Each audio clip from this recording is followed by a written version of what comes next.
Bueno, ahora sí, estamos al aire. Hola a todos, bienvenidos a las personas que se están conectando a esta nueva edición de Gibson Guitar Talk. Mi nombre es Juan Sebastián Naranjo, para todas las personas que nos están viendo ahí en nuestra página de Gibson, en Facebook, en español. Hoy tenemos un invitado de lujo desde Los Ángeles, California. Nos acompaña Nick Hexum de 311. Ha sido muy emocionante para nosotros empezar esta conversación. Good morning, Nick. How are you doing? Very good. Thank you so much for having me. I was really looking forward to this. It's really exciting for us. We've been long due to have this conversation. We've been discussing plans about having you talk to our audience in Latin America, and about the celebrations that you guys were supposed to have last year, and then pandemic hit. How have you guys been just holding during this past few months? Yeah, you and I had been discussing when was the time to do this for almost a year. So now I'm glad it's worked out. It's been a crazy time. It's been a scary time. It's been a time where we kind of reconnected to what's really important. And I'm glad we're going to get to go on tour and see our fans soon. And I'm glad we got to do our first 6 albums in live stream, just to give people that had, some entertainment, give us something to do. But we're staying positive. That's what we do. I think it has become some sort of an opportunity, the live streaming, to get your music to a new audience. You know, countries and fans that you were never able to visit before. Yeah, we have people from the Philippines to all over South America and Europe that had never had a chance to see us. So the live streams was maybe the closest thing that they've had to a concert. So we're happy to do that. And I'm really enjoying doing studio sessions on my Twitch channel, which is Nick Hexum 311, one word.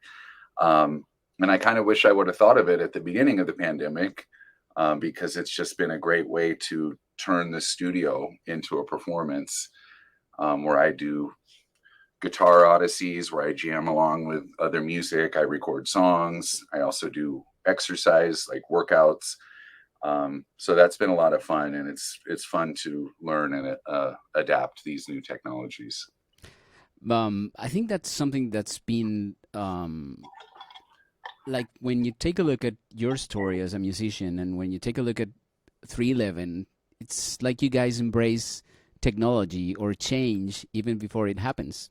For example, you guys put out records even before getting signed, by the late 80s. You guys put up and purchased the studio, on your own. And this is like something that bands didn't actually thought of doing 20, 30 years ago, but now that's the way to do it. Yeah, we've tried to be a little ahead of the curve from like when I took a student loan to make our first demo. And then when our second record actually made it to CD in 1990, this was a very big deal to actually have a digital album.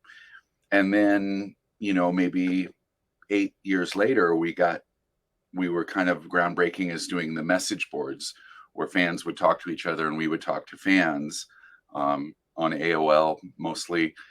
So that was a new technology. And then we're just keep learning new technologies, but also just realizing that our core, we're a live band. That's something that can never be faked. It can never be substituted. Live music. So, the industry will change, but it's always about playing together for live fans. But these other technologies are nice to fill in the time. Yep, definitely. Can you tell us, I see people are getting connected. A todas las personas que se están conectando a nuestro Instagram Live, estamos hablando con Nick Hexum de 311. Nos pueden hacer sus preguntas ahí directamente en los comentarios. Los estamos leyendo para que la conversación con Nick la tengamos entre todos, no solamente yo. Nick, I wanted to ask you a question. How was, the beginning, the birth of 311? You guys have been playing for more than 3 decades, and it's like somehow I take a look at you guys and it's like a band of brothers. How did it all started? Yeah.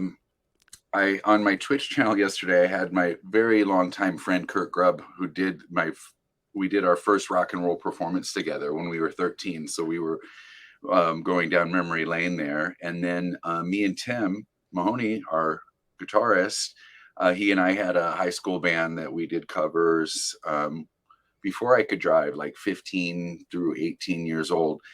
And then I moved out to LA by myself to make a band and pursue music. And then after a little while of playing with people on the Sunset Strip, it was very much still a hair metal type situation in 1988.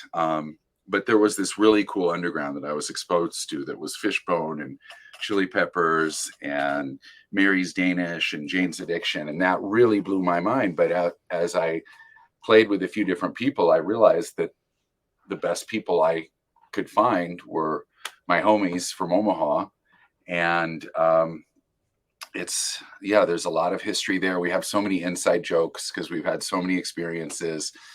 And, there's just a certain magic to having that kind of history together. And here's another one. One thing is starting a band when you're, a bunch of teenagers, but a bigger deal for me is to keep being a band after 30 years. You're a parent, you're a husband, all of us grew older. How do you do it? You have to learn to multitask. I think it is a bit of a, like when I'm home, it's all about the kids all the time. And then when I go on tour, it's like, it's me time and I have people helping me with stuff. And so when I come home from tour, it takes a day to get used to, being of service. And so you have to learn to shift gears. And, but I wouldn't have it any other way. Fortunately, I'm really only gone less than 1/3 of the time. So 2/3 I'm home and able to be like a really good hands-on dad and do fun projects with my kids and stuff. But I love my life just how it is. It's great. I think I have the first questions here. Leo, actually, this guy who's asking this question is a friend of mine, like the biggest 311 fan I've ever met back in my hometown in Manizales, Colombia. Leo, he's asking about your reggae influence. Where did you guys get that? Well, first of all, I didn't realize you were in Colombia. I have to give a shout out to my very close friend and who was the bass player in my quintet, who's Andres Revejon. Andres Rebellon, of course, I know who he is. Yeah. He's just such a sweet and talented guy. But with reggae, I remember cutting class. I lived right across from high school. And so when we'd have an open period, I would sneak out of the school and go and put on a Bob Marley vinyl. Natty Dread was like my favorite record. And I just remember smoking weed and listening to this music that just transported me because it's such a dry, like you're right there in the room with the instruments and seeing the smoke billow through the sun. And then I'd go back to class, but it was just a transformative experience to just feel the tropics and this very different sounding music. So I was hooked at that time. And then, Jamaica is such a microcosm. Like it has such a huge impact on the world musically, even though it's relatively a very small country compared to, the world. And it's a very interesting case. But also, as we were getting ready to do this, I was thinking about how much Latin music has influenced us, because if you think of our first single ever, which was "Do You Right," that to us is a Latin influence with all those offbeats, and then like a song like "Life's Not a Race," which is a kind of a Santana influence. Sorry,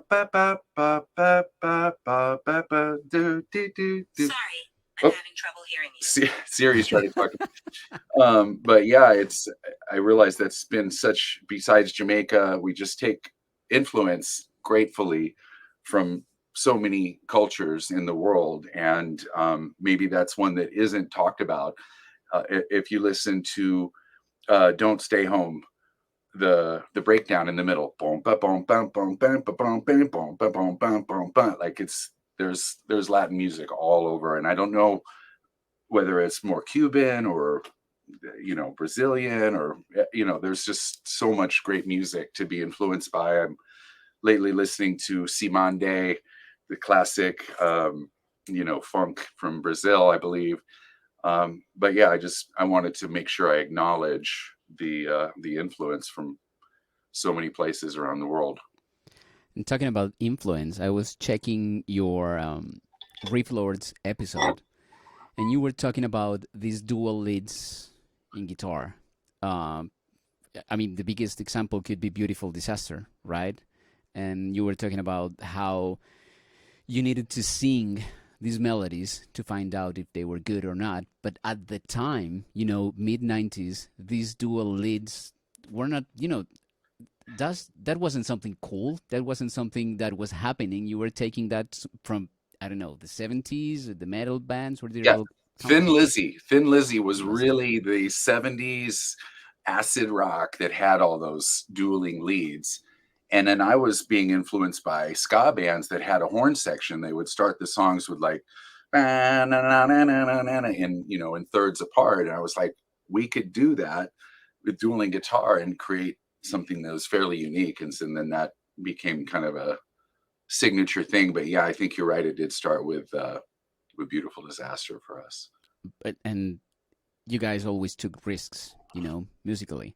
You were not afraid of mixing uh, different genres or taking elements from different sorts of music. I want to ask you another I want to just question. say something about the risk. I've realized that not only in my personality am I risk tolerant, I crave risk. I want if there's no risk, it's boring. I have to have some kind of exciting risk. That's probably why I like playing poker, but musically, if you just keep revisiting the same thing, it really will lose that spark. There's a certain magic when you first get onto a new sound. So that's always been my my goal, is to take risks and go across the frontier. And this But is what anyway, keeps move it on. exciting, I think, Yeah, because otherwise you would get bored easily trying to do the same thing over and over again. I agree. All right. I wanted to ask you about what's the earliest memory that you have with music as a baby, as a boy? Uh, When did you acknowledge what music was? it was the energy of my dad's 45s collection from the 50s. My dad was a big 50s rock and roll guy. He had a 57 Chevy. He had a leather jacket and a t-shirt and slick his hair back. And he had this great stack of 45s that was Chuck Berry, Jerry Lee Lewis, Elvis. And I felt such a punk rock energy from that music because it was so rebellious. It was so controversial.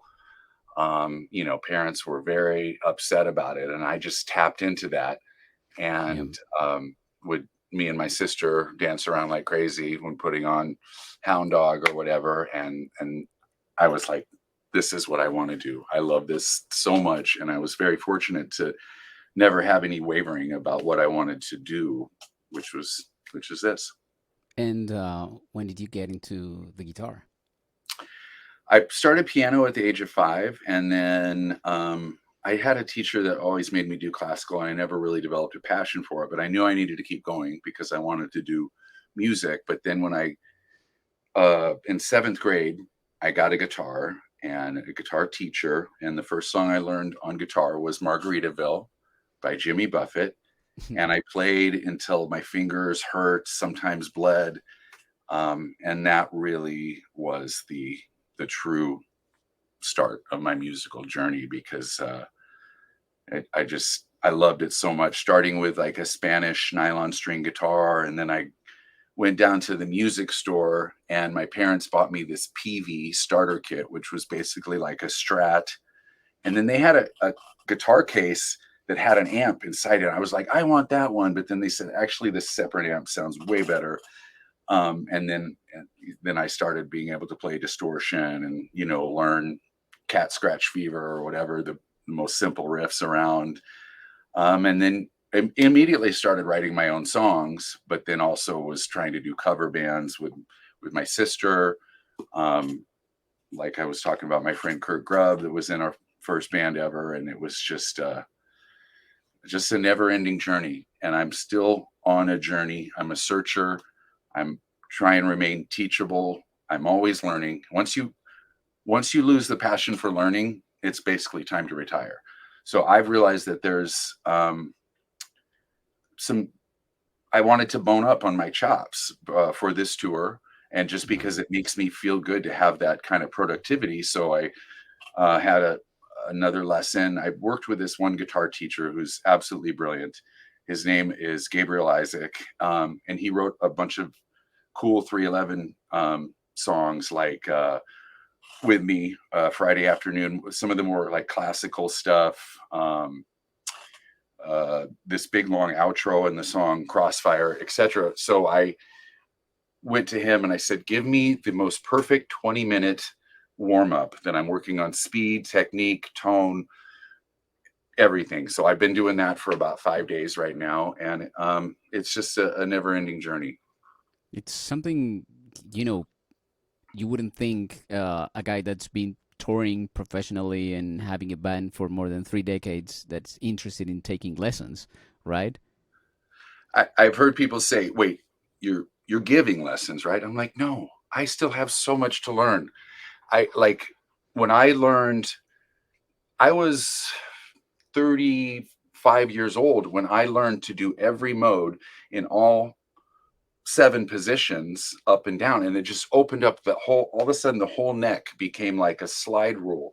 And I could play in every scale going up and down. And for the first, 10 or 15 years of guitar, I would just know like the blues box. And then so there's all these things that you can open new pathways to learning and expressing yourself. So I would like to think I'll never stop being teachable. I'm going to try.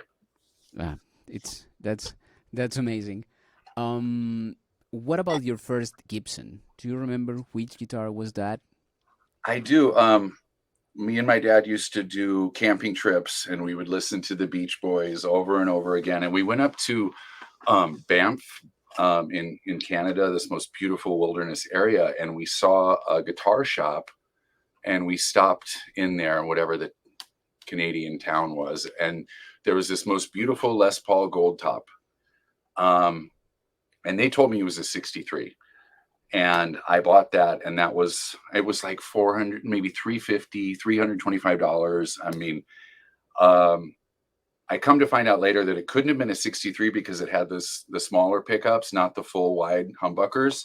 Mm-hmm. Um, and it was the CEO of Gibson who straightened me out on that. But unfortunately, that guitar, you know how if people step on the neck, it breaks. So that guitar got broken, and I ended up selling it. But I was so proud of that guitar for so long, and just the iconography of Gibson, that logo, Jimmy Page and Mick Jones from the Clash, and just so many. And that it's just my preferred tone. I like a warmer tone. And actually, when we talk about my customized guitars, I usually use a neck pickup rather than a bridge because I like more of a warm, jazzier, mid-rangey tone, but I still can get the cutting and the bite over it. And that's why for a while, I got really into P90 pickups. So it was just one signal instead of two signals of a humbucker. But Gibson all the way. And when did you started your journey with the ES guitars? Because whenever you see the first like big videos of 311, you were always playing a Les Paul. When did you get into the wider semi-hollow guitars? Yeah, I got my first. It was 1993, right when we got a deal, and somebody named Gypsy at Gibson, who I don't know if he's still there anymore, he gave me this Les Paul Studio, and I played that nonstop. It's in the Down video. I put stickers on it to make it look punk rock. I still have that guitar. It's only damaged in the most beautiful, loving way. It hasn't, like, snapped a neck or anything. And then when it came to the ES, on the album Transistor, I wanted to do more jazz tones, and I got a Steve Howe ES 175. And now, so that's a big jazz guitar with totally wide open body. And then I found out that playing that one live, it was pretty easy to lose control of the feedback, because it was just almost like an acoustic guitar. And if you put any gain on it, it's going to lose control. So then I got a 335, and then there was a while in around the early 2000s when I made my quintet album that I suffered a really bad eBay Gibson guitar buying addiction and bought a lot of guitars. It was like before kids, so I could do that, and spent a lot of time on eBay. And that's when I really fleshed out my collection of getting some of these vintage ones that I got out for you today. And can you tell us a little bit more about those custom guitars? Maybe if you had to, I know this is a stupid question to ask a guitar player, but if you had to just run away with one guitar, which one would you run away with?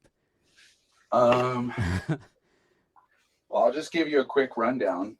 Please.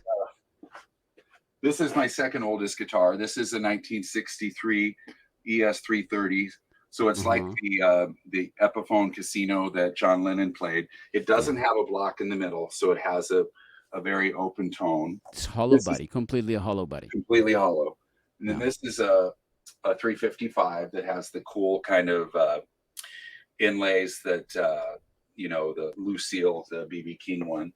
And this is my oldest guitar. This is another 330, but it only has one pickup. Yeah. This is a 1961. And it gives a unique sound because it's not neck and it's not bridge. It's in between. So is that a P90? Yeah. Mm-hmm.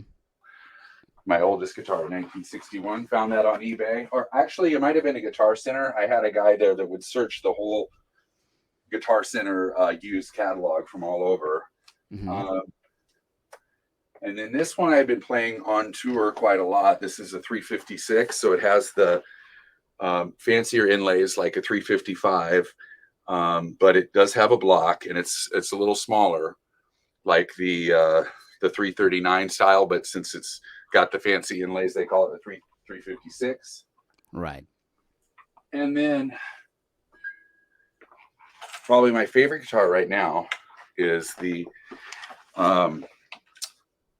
it's a 339 full custom, and as you can see, it's got hexagon inlays.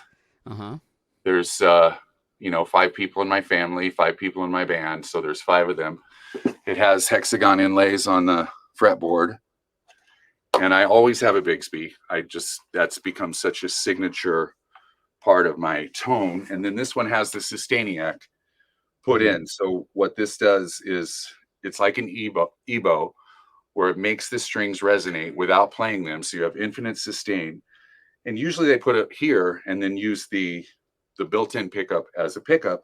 But since I like a warmer tone, I put the sustain pickup here, and then this does the picking the regular up sound. All right, but how does it work? I mean, do you just move the selector to that pickup and it works as an EBO? I'll give you a demonstration. Oh, please. I know it's pretty new, it's pretty rare. It's my latest obsession. So with this turned off, turn off the effect.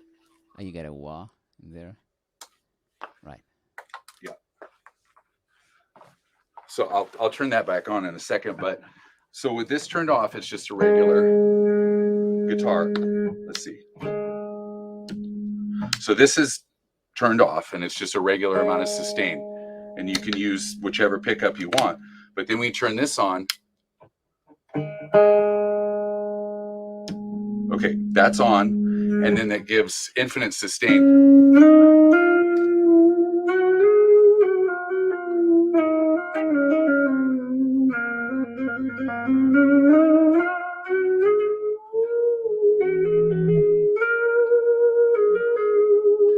And I think the first thing I used this on a 311 album was the solo in the song Stainless, where I was trying to make it sound like a whale. And it kind of comes across. Then if you switch this, so this is the regular octave that just plays the note that you're actually playing. And then if you switch this, you can go octave up.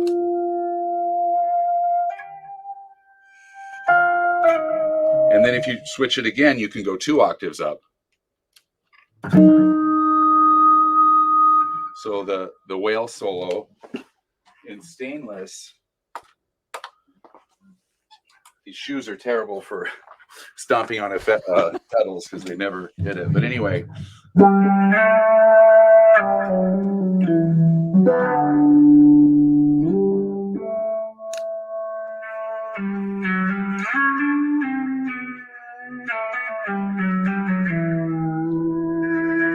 And then you can get into just almost sometimes making it sound like a.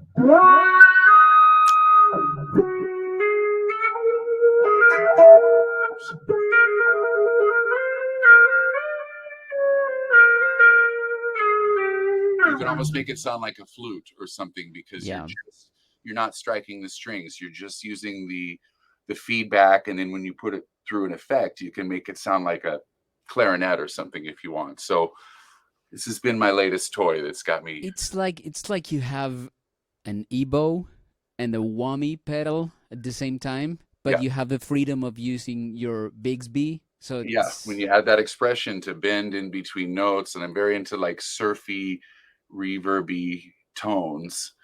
And so this just creates a magnetic field that makes the strings vibrate without striking the strings, and it will go on and on forever. And it has a battery. I had this opened up and a battery put in, so it does use a battery, but it's totally worth it.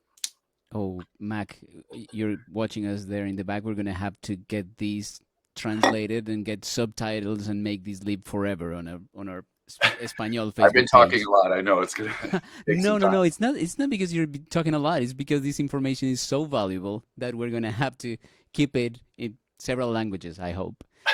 Like Nick, we're so excited about having you here talking to us, and we're so excited about you guys coming back to live music. Some of my friends, of my hardcore fans, 311 hardcore fans, as I mentioned, they have told me about these not unusual, but let's say unique things that you have. For example, the 311 day, the cruises that you have. Where do all these ideas come from? I think it just comes from suggestions from the band members, suggestion from like the very first 311 day was when we didn't really tell people that 311 meant the police code for indecent exposure, where you could get arrested for being naked. That was the true story of the band, but then we didn't really explain it to people because part of Generation X was just being really mysterious and kind of low key. And then people started saying, I've got it. 311, it's a date, March 11th. That's a special day. And we're like, well, maybe you're welcome to think whatever you want. And then we had a show. New Orleans was a really big market, special place that really connected to our music. And we had a show on March 11th. Was it like 99? And so we said, let's call this 311 Day. Let's play 3 hours and 11 minutes, basically all the songs that we had prepared at that time. And then it just evolved into a biennial, which means every other year thing. And so we do cruises one year normally, and then 311 Day the other year in March. And so last year we did the live stream of Transistor, which was our 311 Day celebration. And so going with the normal pattern, we would have a live 311 Day coming up in March, and not making any announcements yet, but the cruise is super fun. Like most people say, this is like the best vacation because you just meet so many positive, like-minded people. There's always tons of stuff to do. Everybody looks out for each other. If somebody gets too drunk, they carry them back to their room or whatever. And it's just a really, really nice experience, and just super grateful for our fan base. It's great. Fans are the reason why you make music. You have to give it all to them. Mikel Hernandez has a question here. What was the replacement for the old Tiwa? So yeah, I have probably 20 different Tiwas, and one of them is the Boss Tiwa, which started it all for me. But I really understand it went back to the Mutron, which was the one that Jerry Garcia used, and I think Tim uses an original Mutron sometimes. But I think more recently we both agreed that the Qtron recreation by Electro Harmonics that I have there is probably the best envelope filter Tiwa kind of thing ever. But then also now I've got into this Eventide pedal. Has so many cool wahs. The one I was just using a second ago was made by Eventide, and it's pretty interesting. But is that the Eventide E9? H9. H9, right? Yeah. Because if I had to pick one pedal, I would be that one, because it has 500 different tones. Yeah. Every different type of tone, from different interesting sculpting compressions to, of course, phaser, chorus, delay, Tiwa, everything. It's a dope pedal.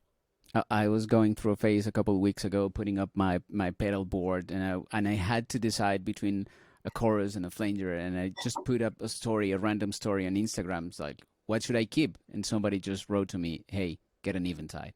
Yeah. All right. Leo is asking here, what's the possibility of the cruise to get to Cartagena, Colombia sometime? I would love that. I've never been to Colombia, and I would really like that.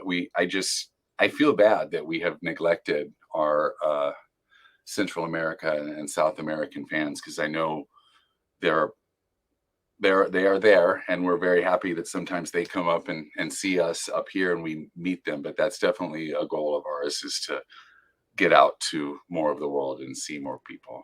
The time will come. Yeah. Let's hope. Nick, before we say goodbye to our audience, and on behalf of Gibson and on behalf of the people that's watching right now and people that are going to watch this, I want to thank you for taking the time to talk to us. You've been really kind, and it's been a very fun conversation. I would like you to leave us with an advice. If somebody's just starting with guitar or with music, or if you're 30-something, 40-something, making music, please, what could you give us as a piece of advice?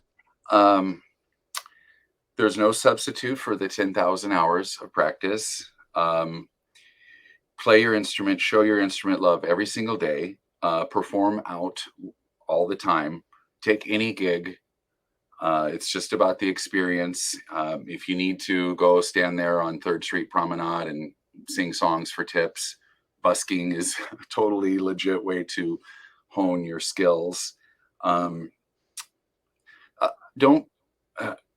You should be teachable. You should be open to legit music theory, because I've run into some people who said, oh, I don't ever want to learn what scale I'm playing, because that will kill my creativity.